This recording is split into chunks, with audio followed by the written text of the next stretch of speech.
ব্যক্তিকে যিনি সকল ত্রুটি থেকে মুক্ত, আর যেহেতু সেই ব্যক্তি ত্রুটি থেকে মুক্ত, সে হয় পরিশুদ্ধ, খাঁটি চরিত্রের অধিকারী। সবাই এই ধরনের সত্তার সান্নিধ্য কামনা করে।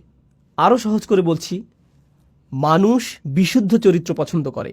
আমরা এ ধরনের মানুষ ভালোবাসি যারা তাদের কথায়, তাদের আচরণে, তাদের ব্যবহারে পরিশুদ্ধ, তাদের উদারতা পরিশুদ্ধ, তাদের পরামর্শ পরিশুদ্ধ, তাদের একনিষ্ঠতা পরিশুদ্ধ। আপনি এই ধরনের মানুষের দিকে আকৃষ্ট হন। সত্যবাদী মানুষ, সৎ মানুষ, স্বচ্ছ চরিত্রের মানুষ, এই ধরনের মানুষের চারপাশে আপনি থাকতে চান।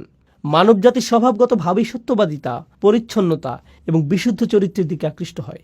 বাহ্যিক দিক থেকেও আপনি যদি কোনো দূষিত এলাকায় বসবাস করেন, যেখানে রয়েছে ধুলাবালি এবং এ জাতীয় জিনিস, মানুষ সেটা থেকে কোথায় চলে আসতে চায়? প্রাকৃতিক পরিবেশে, যেখানে তারা তাজা হাওয়ার শ্বাস নিতে পারবে, যেখানে তারা বিশুদ্ধ পানি পান করতে পারবে। বিশুদ্ধতা এমন একটা বিষয় যা মানুষকে যেমন আকৃষ্ট করে, মানসিক